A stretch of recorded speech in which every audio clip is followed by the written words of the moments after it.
Because, and here's the reason, because we're mixing apples and oranges. There is the issue of funding, which there's one methodology the the General Assembly is elected to apply, and that's its choice. This court has said, as a result of a series of cases, that how to fund schools is a very politically contested issue, and we're going to leave that issue for the General Assembly to decide. But is that absurd? No, because there's other tools and techniques for testing whether or not a school is being successful. There is the truancy laws. There's the 105-hour rule.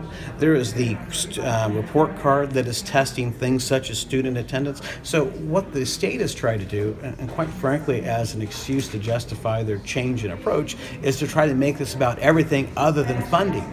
Well, these other issues are very important considerations. They're things that the General Assembly, in fact, has addressed in part through the report card approach. But that's not to confuse that with funding, because if we were in a brick and mortar environment and attendance is taken in October and a school has 1,000 students, that school is not going to have its funding reduced during the course of the school year because the student has mono and is gone for 3 weeks.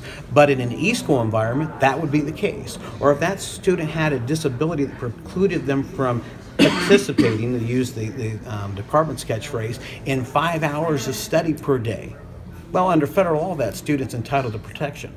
But under the Department of Education's view, ECOT's entitled to no funding. I'm curious how you expect to structure a school, hire teachers, have a building, engage computers, if whether or not the funding is completely dependent upon at the end of the year whether or not a certain number of hours have been counted. That's not